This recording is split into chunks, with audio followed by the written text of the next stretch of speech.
I'm going to pretend to wonder if Harry has to go underground to get the tube to the station. Anyway, to King's Cross, I suppose. But you have to get to the station to get to the station. I don't know where Surrey is. The Burrow. Ron, breathed Harry, creeping to the window and pushing it up so they could talk through the bars. Ron, how did you... What the... Harry's mouth fell open as the full impact of what he was seeing hit him. Ron was leaning out the back window of an old turquoise car, which was parked in midair. Grinning at Harry from the front seats were Fred and George, Ron's elder twin brothers. "All right, Harry?"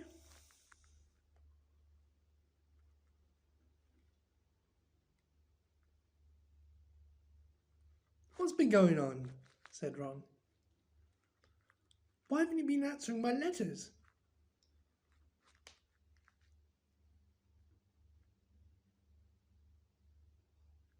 "I've asked you to stay about 12 times. And then Dad came home and said you'd got an official warning for using magic in front of muggles. It wasn't me. And how did he know?" "He works for the ministry," said Ron. "You know we're not supposed to do spells outside of school."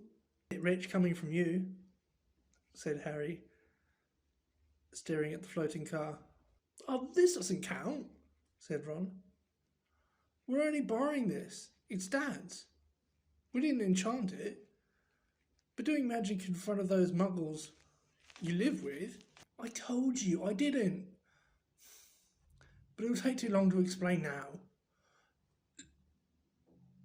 Look, can you explain to them at Hogwarts that the Dursleys have me locked up and won't let me come back? And obviously, I can't magic myself out because the ministry will think that's the second spell I've done in 3 days. So stop gibbering," said Ron. "I've come to take you home with us.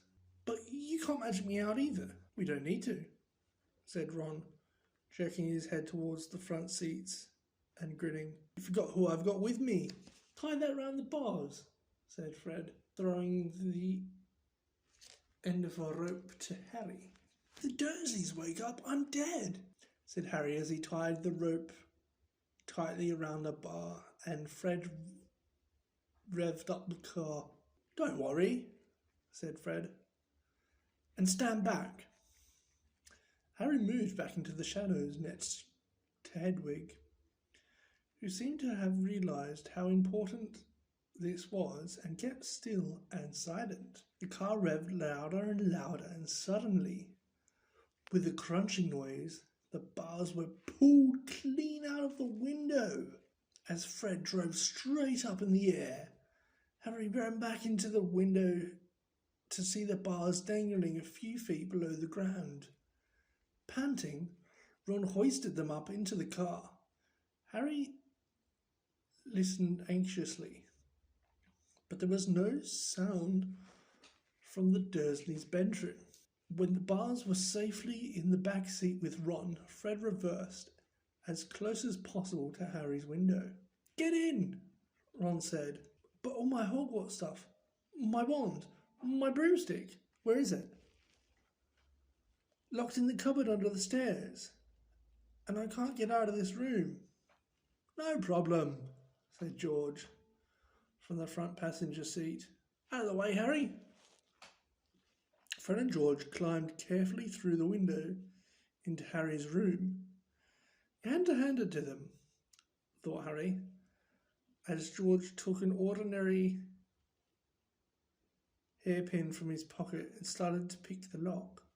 "A lot of wizards think it's a waste of time knowing this sort of muggle trick," said Fred. "But we feel they're skills worth learning, even if they are a bit slow."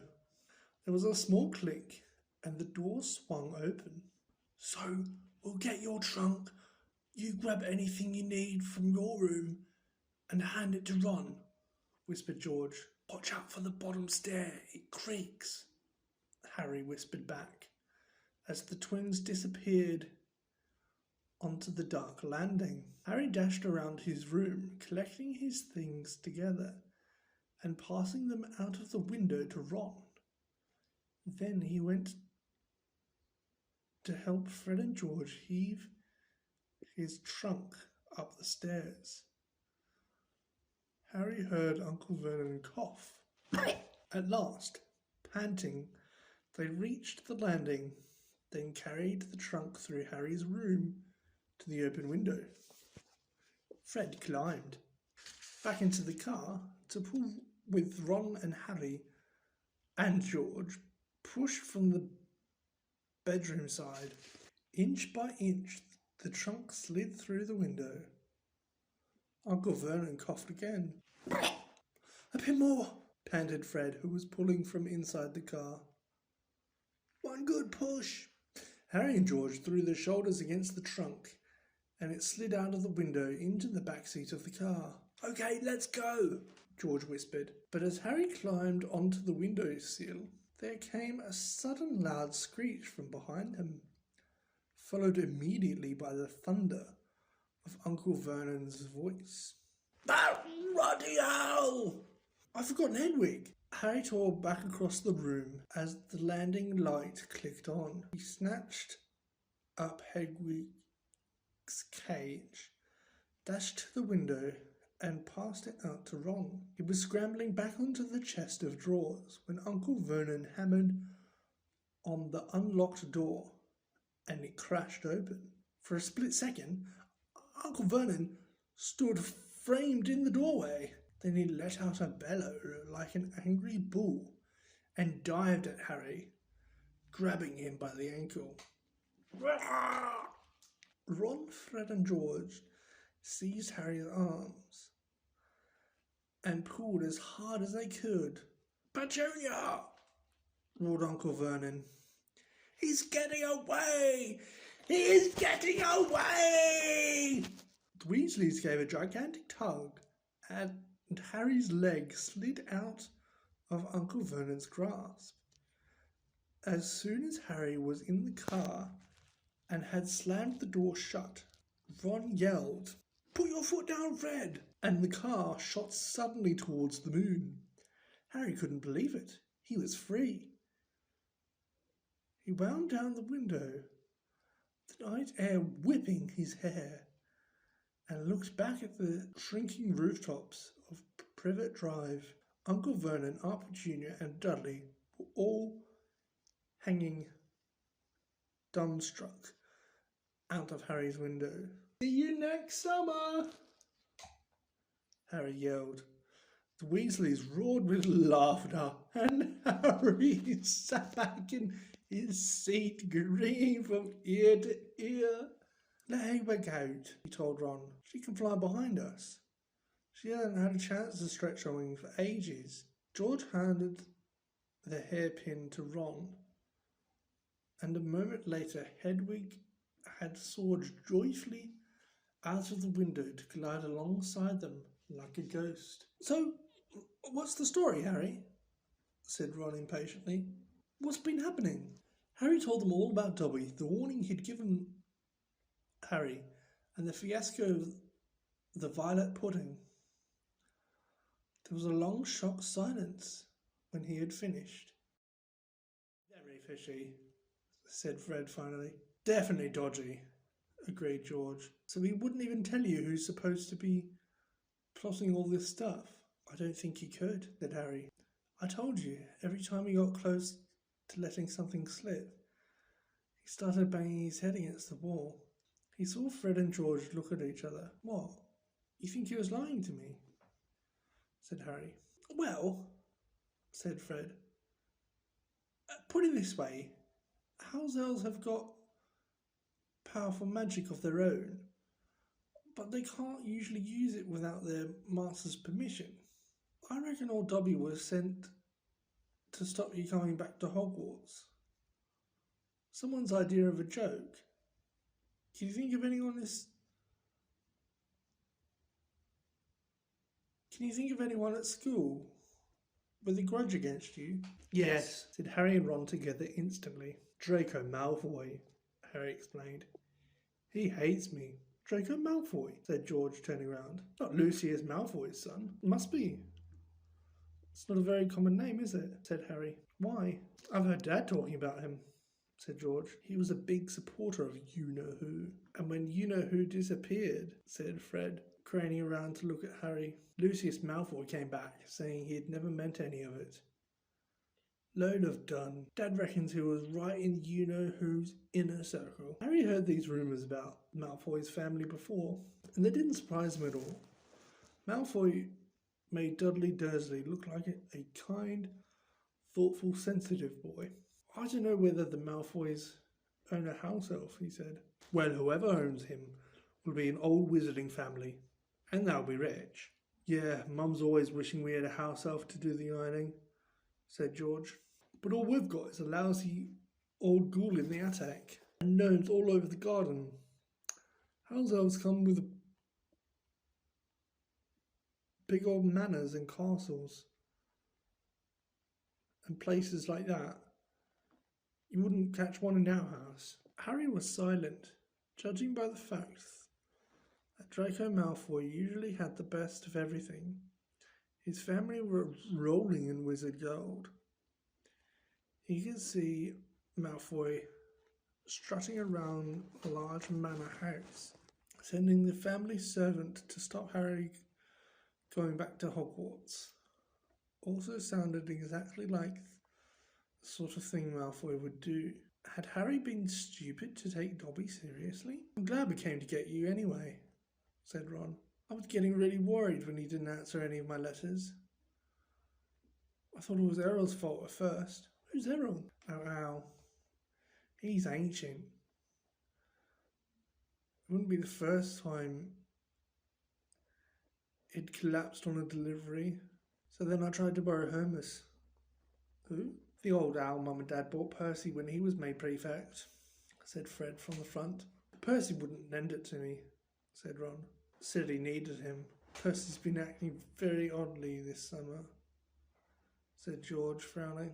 And he has been sending a lot of letters, spending a lot of time shut up in his room.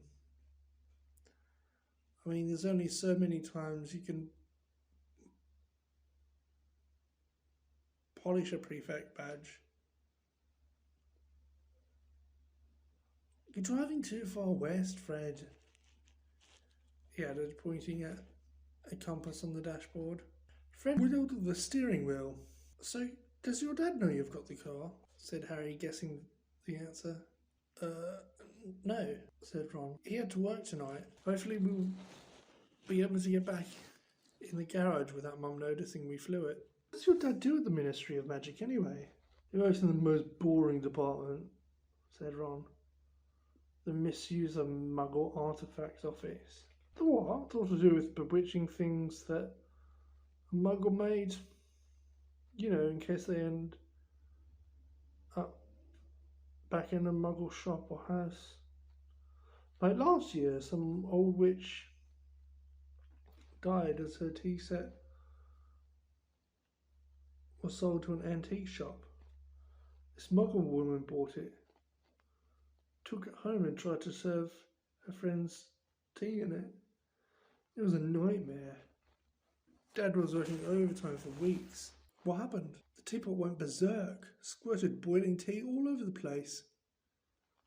One man ended up in hospital with sugar tongs clammed to his nose. Dad was frantic. It's only him and a warlock called Perkins in the office. And they had to do memory charms and all sorts of things to cover it up. But your dad? This car?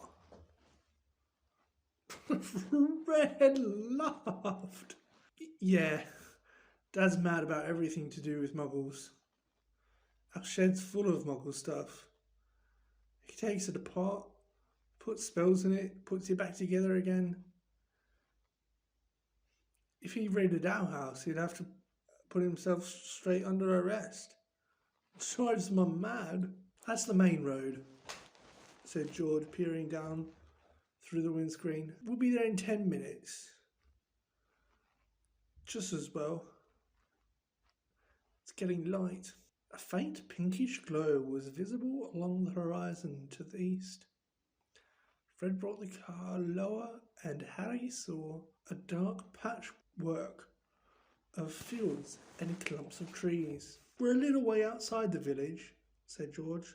Got to reach Catchpole. Lower and lower went the flying car.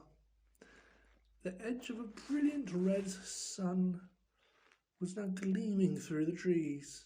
Touchdown, said Fred with a slight bump. They hit the ground. They had landed next to a tumbled-down garage in a small yard, and Harry looked out for the first time at Ron's house.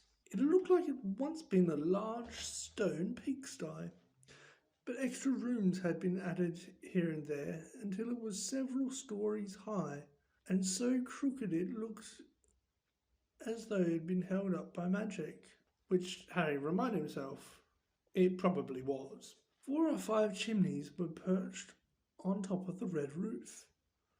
A lopsided sign stuck in the grounds near the entrance read, "The Burrow." At the front door lay a jumble of Wellington boots and very rusty cauldron. Several fat brown chickens were pecking their way around the yard. It's not much, said Ron. It's brilliant, said Harry, happily thinking. Privet drive. They got out of the car. Now we'll go upstairs really quietly, said Fred, and wait for Mum to call us for breakfast. Then Ron,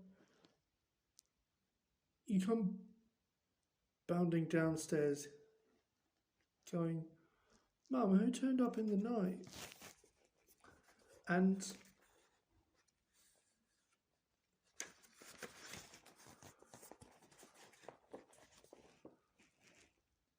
should we all pleased to see Harry, and no one need ever know we flew the car? Right, said Ron. Come on, Harry. I sleep with them. Ron had gone a nasty greenish colour, his eyes fixed on the house. The other 3 wheeled around. Mrs. Weasley was marching across the yard, scattering chickens, and for a short, plump, kind-faced woman, it was remarkable how she looked like a saber-toothed tiger. Ah, said Fred. Oh dear, said George. Mrs. Weasley came to a halt in front of them, her hands on her hips, staring from one guilty face to the next. She was wearing a flowered apron with a wand sticking out of the pocket. So? Morning, Mum, said George, in what he clearly thought was a jaunty, winning voice. Have you any idea how worried I've been? Said Mrs. Weasley in a deadly whimper. Sorry, Mum, but see, we had to.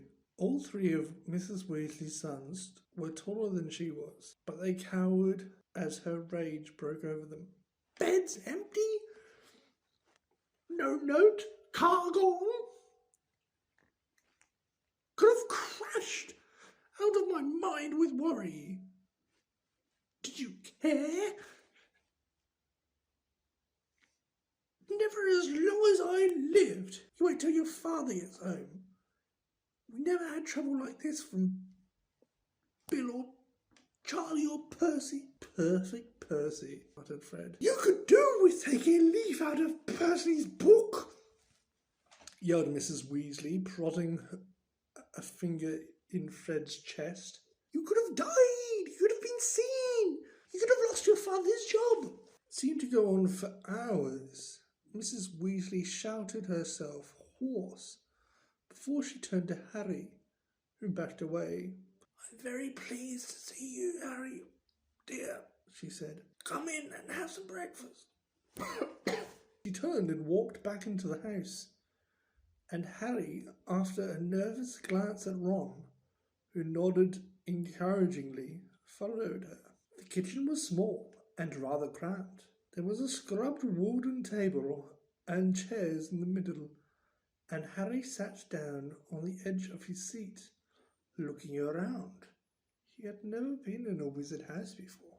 The clock on the wall opposite him had only one hand and no numbers at all. Written around the edge were things like time to make tea, time to feed the chickens, you're late. Books were stacked 3 deep on the mantelpiece. Books with titles like Charm Your Own Cheese, Enchantment in Baking, 1 Minute Feast. It's magic, and unless Harry's ears were deceiving him, the old radio next to the sink just announced that coming up was Witching Hour with the popular singing sorceress Celestina Warburg. Mrs. Weasley was clattering around cooking breakfast, a little haphazardly, throwing dirty looks at her sons as she threw sausages into the frying pan. Every now and then she muttered things like, "What you thinking of?" and "Never would have believed it." I don't blame you, dear, she assured Harry, tipping 8 or 9 sausages onto his plate. Mother and I have been worried about you too. Just last night we were saying we'd come and get you ourselves if you hadn't ridden back to Ron by Friday.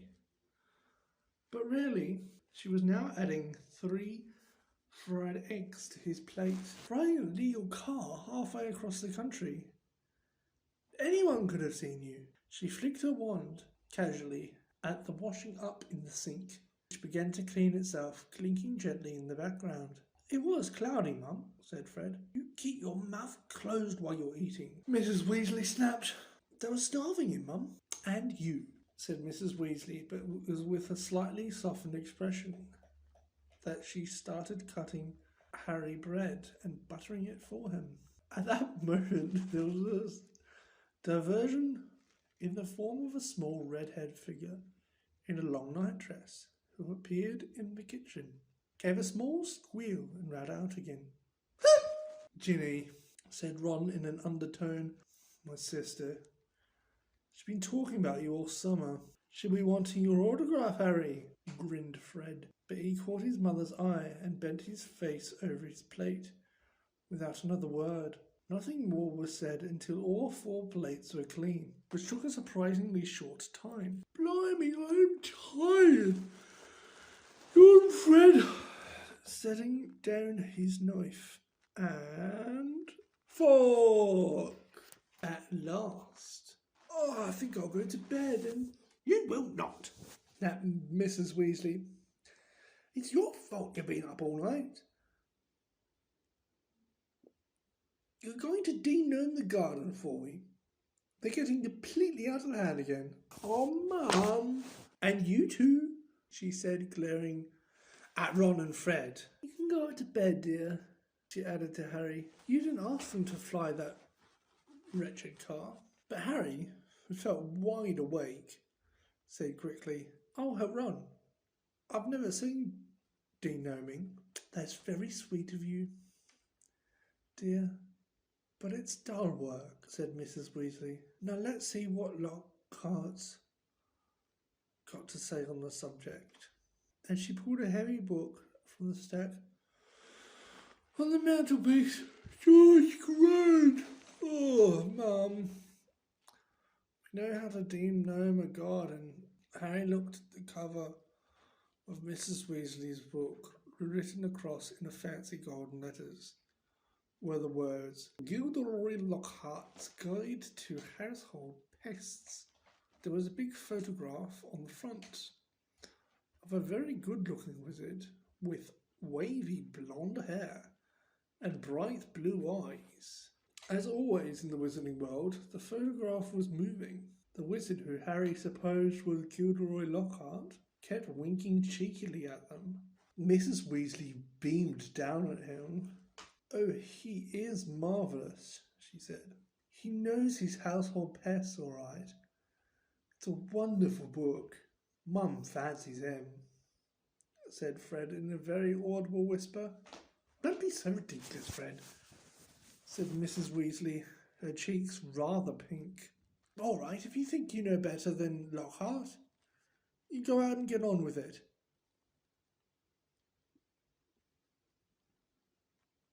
And woe betide you if there's a single gnome in that garden when I come out to inspect it. Yawning and grumbling, the Weasley search. Sighed. With Harry behind them, the garden was large, and in Harry's eyes, exactly what a garden should be. The Dursleys wouldn't have liked it. There were plenty of weeds and grass needed cutting, but there were gnarled trees all around the walls. Plants that Harry had never seen spilling from every flower bed. A big green pond full of frogs. Muggles have gnomes too, you know, Harry told Ron as they crossed the lawn. Yeah, I've seen those things. They think are gnomes, said Ron, bent down with his head in a peony bush. Like fat little Father Christmases with fishing rods. There was a violent scuffling noise, and the peony bush shuddered and Ron straightened up. This is a gnome, he said grimly. Get me off me! Get me off me! Squealed the gnome. It was certainly nothing like Father Christmas. It was small and leathery looking, with a large, knobby, bald head, exactly like a potato. Ron held it at arm's length as it kicked out at him with its horny little feet. He grasped it around the ankles and turned it upside down. This is what you have to do, he said. He raised the gnome above his head. Grab me! And started to swing it in great circles like a lasso. Seeing the shocked look on Harry's face, Ron added, doesn't hurt them. You're just going to make them really dizzy so they can't find their way back to the gnome holes. He let go of the gnome's ankles, and it flew 6 meters into the air and landed with a thud in the field over the hedge. Pitiful, said Fred. I bet I can get mine beyond that stump. Harry learned quickly not to feel too sorry for the gnomes. He decided to drop the first one he caught over the hedge, but the gnome, sensing weakness, sank its razor-sharp teeth into Harry's finger and had a hard job shaking it off until... Wow, Harry! That must have been 50 feet. The air was soon thick with flying gnomes. They're not too bright, said George, seizing 5 or 6 gnomes at once. The moment the de-gnoming's going on, they storm up to have a look. You think they'd have learnt by now just to stay put. Soon the crowd of gnomes in the field started walking away in a straggly line, their little shoulders hunched. I'll be back, said Ron as they watched the gnomes disappear into the hedge on the other side of the field. They love it here. Dad's too soft with them. He thinks they're funny. Just then, the front door slammed. He's back, said George. Dad's home. They hurried through the garden and back into the house. Mr. Weasley slumped into a kitchen chair with his glasses off and his eyes closed. He was a thin man, going bald, but the little hair he had was red as any of his children's. He was wearing long green robes, which were dusty and travel-worn. What a night, he mumbled, groping the teapot as they all sat down around him. 9 raids! 9! And old Mundungus Fletcher tried to put a hex on me when I had my back turned. Mr. Weasley took a long gulp of tea and sighed.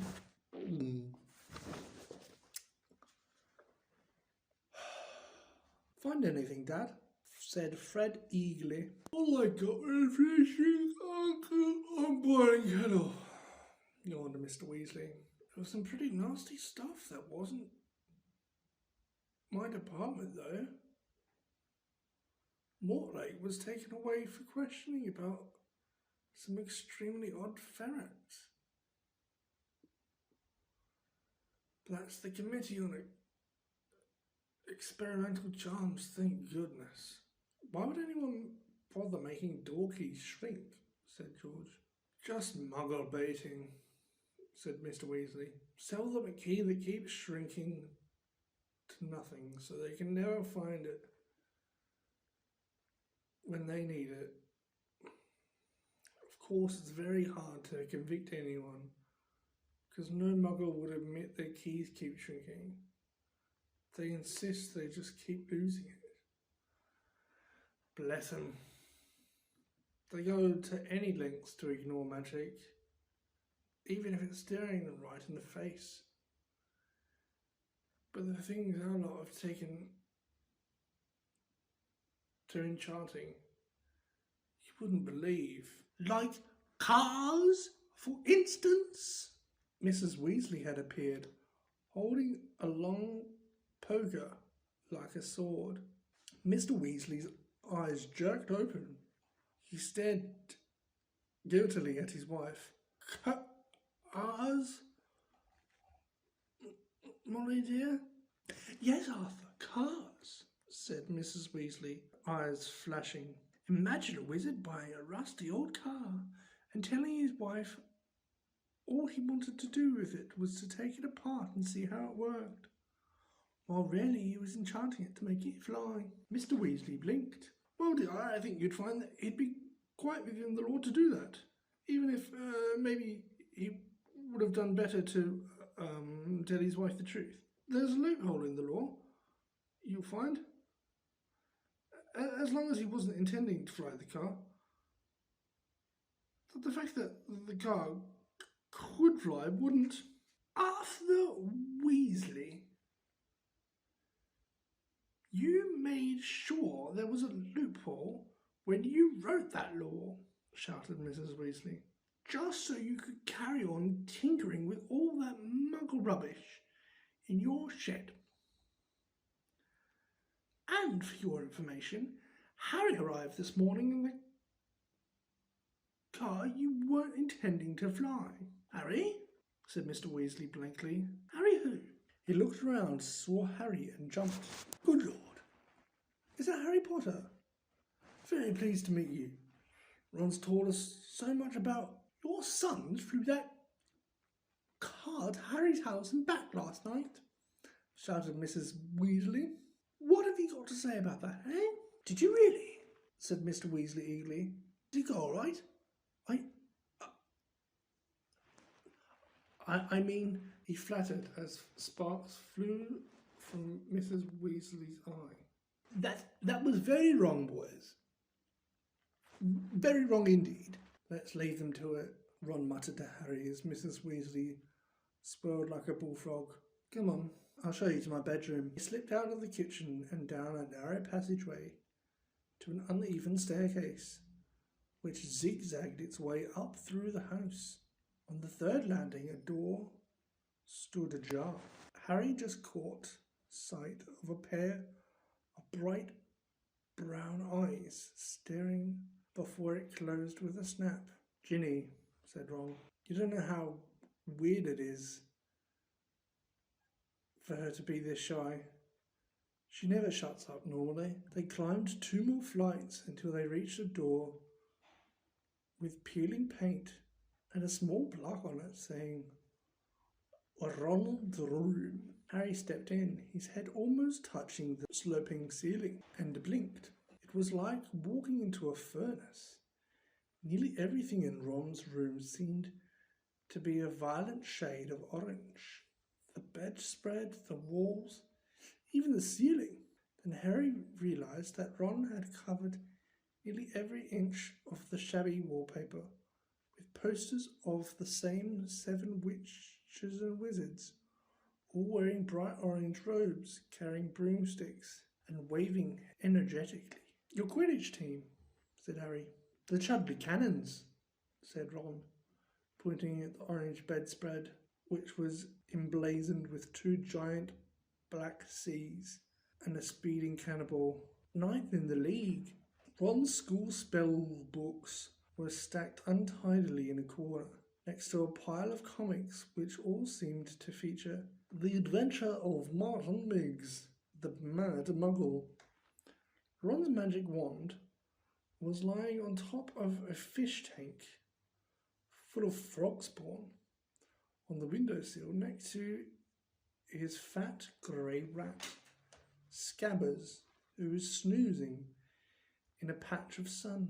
Harry stepped out of the shelf-shuffling cards on the floor and looked out of the tiny window. In the field far below he could see a gang of gnomes sneaking one by one back through the Weasley's hedge. Then he turned to look at Ron, who was watching him almost nervously as though waiting for his opinion. It's a bit small, said Ron quickly. Not like that room you had, with the muggles. I'm right underneath the ghoul in the attic. He's always banging on the pipes and groaning. But Harry, grinning widely, said, "This is the best house I've ever been in." Ron's ears went pink. It was interesting to find out what gnomes are, actually. Because in the movies, we only sort of really get introduced to them in the Deathly Hallows. And it's only via dialogue. You don't actually get to see them. I guess technically you don't see them in the books either, but no, it's interesting. What's more interesting, that even after reading the description about them, the stereotypical Father Christmas-shaped gnome just came back into my head. I couldn't seem to shake it, unlike Ron did, vigorously.